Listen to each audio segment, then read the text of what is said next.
Bueno chicos, entonces, al igual que en las plantas, perdón, que en los protozoos, los hongos, ¿cierto? Los hongos pueden ser, hay unos hongos que son los hongos unicelulares, que son autótrofos, ¿cierto? Entonces estos hongos sabemos que pues tienen la capacidad de producir su propio alimento a partir de diferentes sustancias.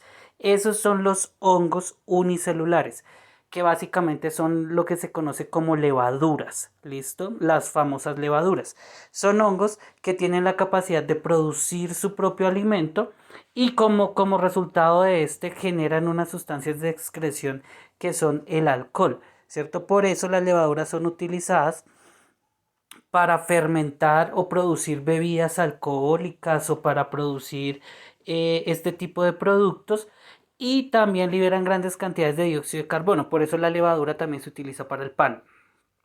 ¿Listo? Porque cuando excretan liberan el dióxido de carbono y ese dióxido de carbono pues es lo que como que infla el pan, ¿cierto? Entonces obviamente son productos que no generan ningún tipo de daño al organismo humano. Pero bueno, ese es el caso de la nutrición de los hongos autótrofos. Hay otros hongos heterótrofos, ¿cierto? Que son saprofitos o descomponedores, que ustedes ya saben que el hongo saprofito o el organismo saprofito es aquel que se alimenta de restos de materia orgánica, sea animal o vegetal, que ya se encuentran en descomposición o también de materia fecal, ¿cierto? De heces fecales. Y son los encargados pues básicamente de limpiar pues como el entorno de toda esta materia. Están los simbióticos, que son hongos que se asocian con otro tipo de organismos vivos, generalmente plantas, y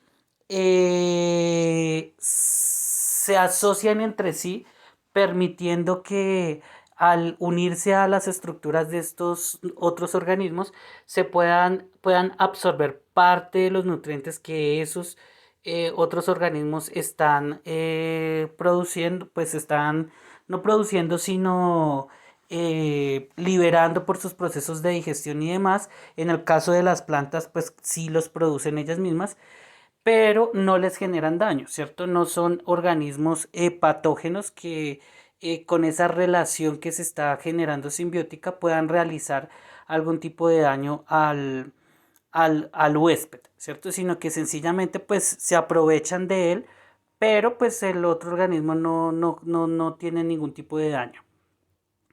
Y están los hongos parasitarios, que son esos hongos que se aprovechan de otros organismos, se alimentan de sus tejidos particularmente, ¿cierto? Ya no es que extraigan nutrientes de la sangre o cosas así, sino que se alimentan literalmente de los tejidos, causando pues obviamente enfermedades de diferente tipo, ¿cierto? Entonces, cuando yo me contagio de un hongo, pues están, digamos, los hongos de la piel, que se comen como nuestra piel y empiezan a generarnos daño.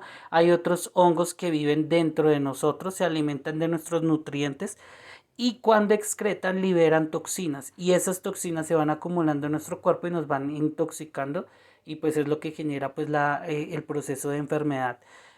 Pero pues básicamente esto es como la forma general en la que estos hongos se reproducen, perdón, se nutren, dependiendo pues del tipo y dependiendo de su entorno. Bueno. La otra parte pues era la parte de las plantas, ¿cierto? Pues las plantas fabrican su propio alimento. Las plantas tienen la capacidad de tomar los minerales que hay en el suelo más el agua, ¿cierto? Y de absorber el dióxido de carbono que hay en el aire y con ayuda de la luz solar, pues convertir esto en el alimento que necesitan, ¿cierto?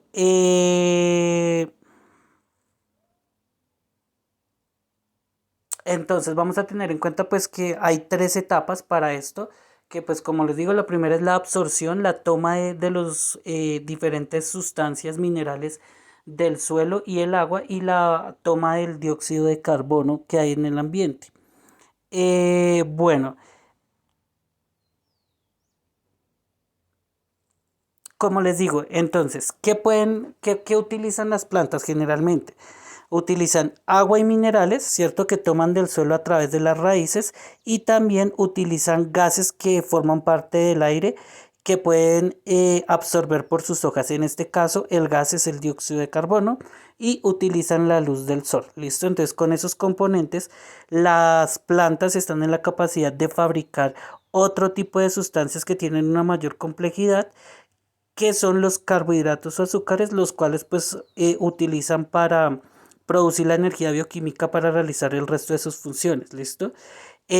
Vamos a tener en cuenta que como las plantas requieren de luz solar para hacer este proceso, entonces no gastan todo en un momento, sino que parte de ese alimento que producieron eh, lo almacenan en sus hojas, en sus raíces, en sus frutos y en las semillas.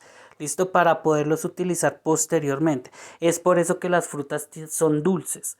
¿Listo? ¿Por qué? Porque como el alimento en sí es azúcar, entonces las plantas todo el día están produciendo y produzca azúcar, ¿cierto? Entonces, si la planta produce frutos, la guarda en sus frutos, por eso los frutos son dulces. Si la planta no produce frutos, pero produce semillas, tienden a guardar la mayor parte de ese exceso en las semillas. Si no tienen ninguna de estas dos estructuras, las guardan en las vacuolas de las células de sus hojas y de sus tallos y de sus raíces. ¿Listo? Bueno, entonces, ¿cómo entran las sustancias a la planta? Las plantas toman el agua y las sales por la raíz, ¿cierto? Y el dióxido de carbono por las hojas. La mezcla de agua y sales minerales que hay en el suelo, que es absorbida por las raíces, se conoce como la savia bruta. Esa savia bruta recorre toda la planta por los tallos hasta llegar a las hojas. Allá entra en interacción con el dióxido de carbono y con la luz solar que la hoja absorbe, ¿cierto? Y así es que se basa la situación. Entonces, eh, las raíces tienen unos vellos, como unos pelitos que son los vellitos absorbentes, que son los encargados como de empezar a tomar y a formar esa mezcla que les digo que se llama la savia bruta. Y pues posterior que esos vellos la absorben, van a transitar hasta las hojas por medio de los tallos por unos tubos que se llaman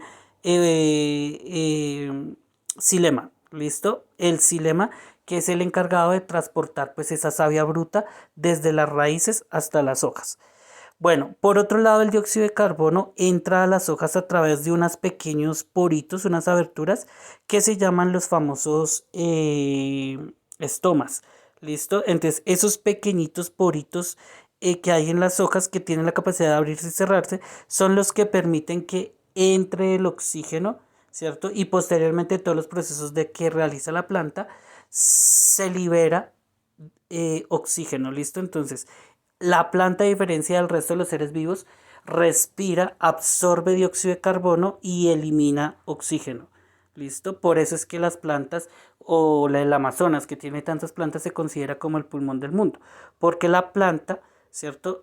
En lugar de eliminar dióxido de carbono como el resto de los seres vivos, elimina ese oxígeno.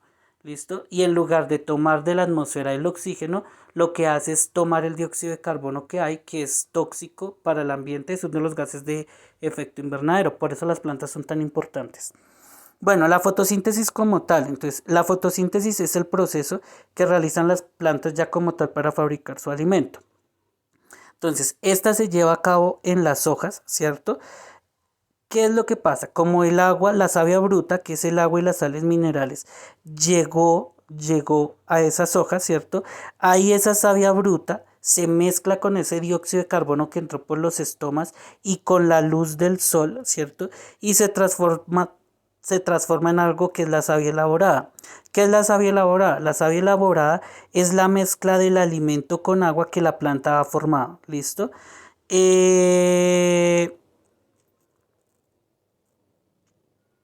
Entonces vamos a tener en cuenta que este proceso, como requiere de luz solar, pues obviamente se realiza específicamente en las horas del día en la que mayor suministro de luz hay. Mientras haya suministro de luz, la planta se concentra particularmente en realizar fotosíntesis, es decir, en producir carbohidratos, azúcares, para pues posteriormente poderlos utilizar. Y en la noche es cuando, como ya no hay luz solar, o por lo menos no en las grandes cantidades, las plantas se dedican a realizar sus otros procesos, ¿cierto? De crecimiento y demás. Entonces, pero en el día se concentran en hacer fotosíntesis. ¿Listo? Las plantas, entonces, captan la luz. ¿Cómo las captan? Las plantas producen algo que se llama la clorofila.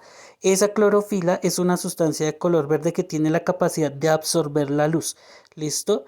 Eh, entonces, esa clorofila absorbe la luz, ¿cierto? La radiación que se produce del sol, ¿listo? Y la utiliza esa energía como precursora para que se realice la fotosíntesis. ¿Listo? Entonces, ¿qué se necesita? La savia bruta, que es agua, minerales del suelo y el dióxido de carbono tomado del aire. ¿Listo? Esas tres entran en interacción y con la ayuda de la energía de la luz del sol se convierten en carbohidratos, en azúcares y en oxígeno. ¿Listo? Los azúcares se reservan y unos se reservan y los otros se utilizan para producir la energía bioquímica que la planta va a necesitar y el oxígeno se libera al entorno por los estomas. ¿Listo? Bueno,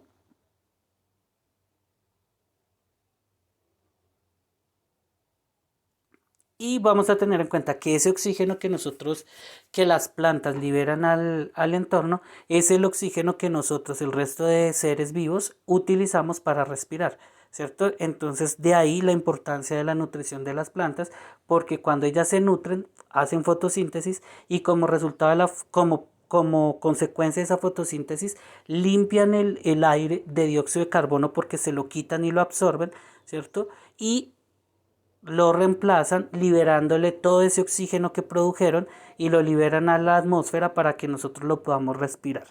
¿Listo, muchachos?